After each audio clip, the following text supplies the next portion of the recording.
Hello guys, তো আজকে আমি ক্লে দিয়ে টিউলিপ ফুল বানাবো। তো তার জন্য আমি দুইটা কালার নিয়ে নিয়েছি। এখানে আমি ব্লু কালার আর গ্রিন কালার নিয়েছি। তোমরা ছিল অন্যান্য কালার নিতে। প্রথমে আমি এই ক্লে গুলোকে মিক্স করতে হবে। এটা প্রথমে অনেক বেশি নরম, তোমরা যারা কিনছো তারা তো জানো। তো তারপর আমি এটাকে একটুখানি রোল করে নিয়েছি। রোল করে নেওয়ার পর এখন আমি এটাকে কেটে নিচ্ছি। আমি এটাকে 5টা ভাগে ভাগ করে নিয়েছি।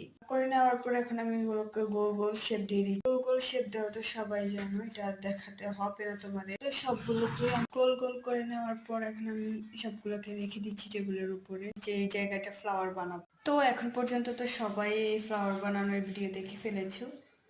এখন আমি এগুলোকে হালকা একটু করে নেব।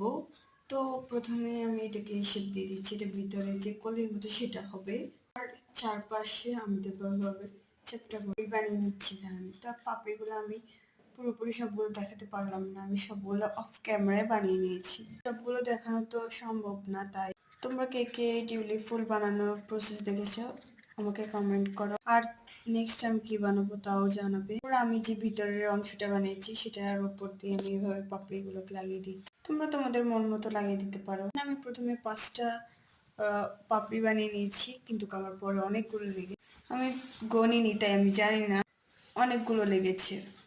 যাই হোক, এখন আমি সবগুলোকে অ্যাটাচ করে দিচ্ছি অল্প অল্প করে। এটা লাগানোর প্রসেসটাও তোমরা জানো। তারপর আমি এখানে ফুলটা বানিয়ে নিয়েছি। এখন আমি বানাচ্ছি এটা ডার্ট বানাতে আমার একটুখানি সবুজ কালার ক্লে লাগবে।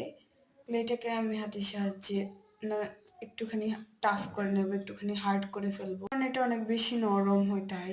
তো এখন আমি একটু শলা নিয়ে নিয়েছি এখানে, কারণ এটা ছাড়া তো এটা ডার্ট বানানো হবে না, এটা একটুখানি মজবুত হওয়ার জন্য এটা লাগবে। তো রোল বানানোর পর আমি এখন দুপাশে যে পাতাটা লাগাবো সেটা বানিয়ে নিচ্ছি। আমি টিউলিপ ফুলের পাতা এভাবেই বানানো জানি, কি কিরকম যেন আমি জানি না। সো এটাকে বানানোর পর হালকা একটু চ্যাপটা করে তারপর এখানে আমি দাগ টেনে দিচ্ছি। দাগ টানার পর এখন আমি এখানে দুইটা বানিয়ে নিচ্ছি অফ ক্যামেরায়।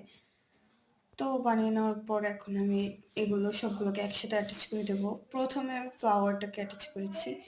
প্রথমে পেছনের পিঠে অ্যাটাচ করার পর এটা অনেক বেশি পাকা হয়ে গিয়েছিল, তারপর আমি সোজা পিঠে অ্যাটাচ করেছি। পাতাগুলো এখন আমি আস্তে আস্তে লাগিয়ে দিচ্ছি।